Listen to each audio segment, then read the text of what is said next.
Sir, thank you very much for joining the program. First of all, your reaction to the government deciding to ban rallies just as your supporters were taking to the streets.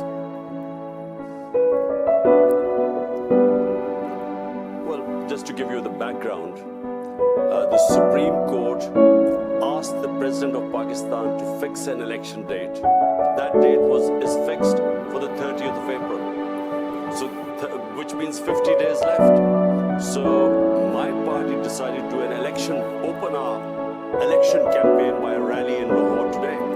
The police had given us permission. They had approved the route of the rally.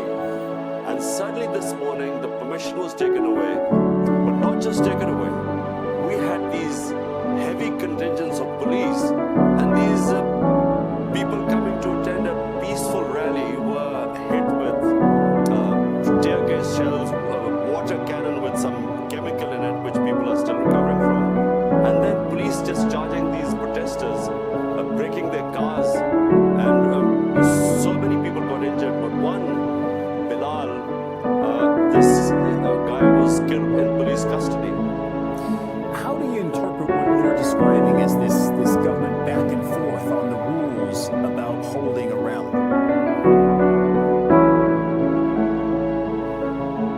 Well, the issue is that the government, all the 12 parties sitting in government and their backers, they're petrified of elections.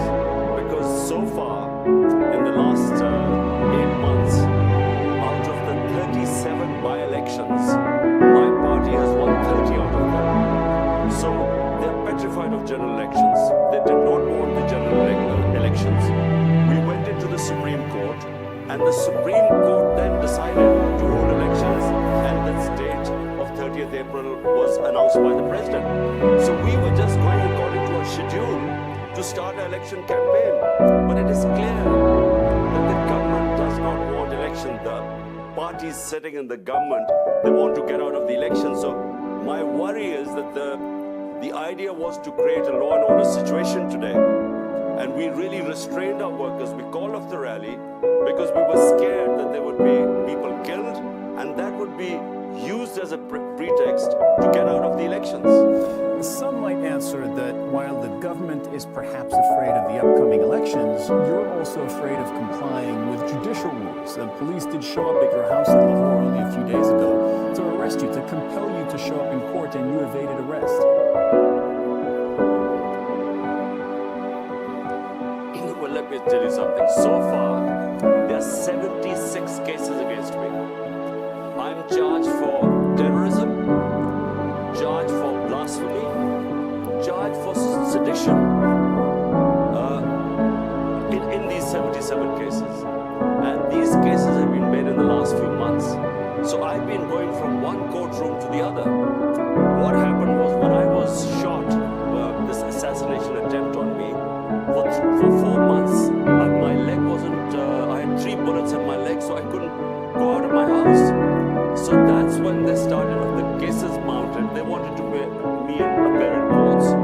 And so it's just a question of how do you deal with 77 cases? I mean, how many court appearances do you make? So it is just one other way of getting me out of the way to contest the elections.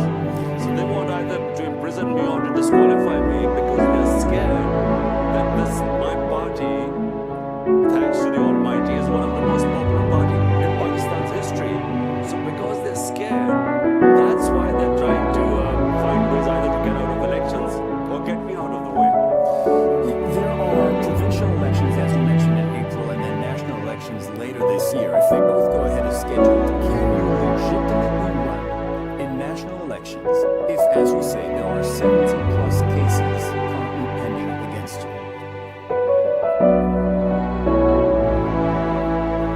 All the cases, I'm afraid, are frivolous.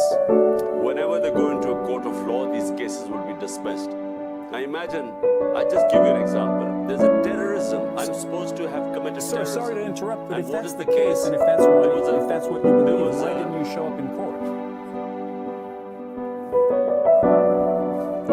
Because I couldn't show up in court. There were reasons why I was injured. So for a lot of time, for 4 months, I house ridden. I couldn't really, my leg wasn't, the doctors would not allow me to travel. And they knew it. But before that, I wasn't attending all court cases. But it's only since I was shot, that's when I didn't attend courts. And since then I have again. But then, look, it's physically not possible to attend so many court cases. So my lawyers are trying to sort of work out a schedule. The second problem is security. My life is under threat because the people who try to assassinate me are in power. And so we have asked from the courts, we want protection. The court must give me protection before I can appear in courts. Because, I repeat, the people who I have nominated in my assassination attempt are sitting in power. Right, and just for our viewers, I want to make clear that they deny that, including the Prime Minister, who said he has nothing to do with the shooting against you late last year. How do you see the rest of this year playing out for you with these two elections coming up? Well, you know, the biggest concern right now for my political party is to protect me because there's a serious threat to my life. And the reason is, I repeat, that these people sitting in power are petrified of losing the elections, which they will, which is why they don't want elections. So the question is, how do I campaign and yet have a secure enough environment? Question is, how do I go to these courts? I made 3 court appearances, and unfortunately, there was just no protection there. That's why we've approached the court and said, look, there must be some police protection. But the problem is, the people who are supposed to protect me are the ones who are trying to kill me. But what's your plan for this year? Is it win elections and then ride it back into office and into power in Islamabad? Well, the elections, national elections, are scheduled for October. But because we were in power in 2 of the 4 provinces, we dissolved our assemblies here. And so, to hold elections. So the Supreme Court then asked the President to give a date, which is 30th April. And on 30th April, we hope to contest in these 2 provincial assemblies, which we were already in power.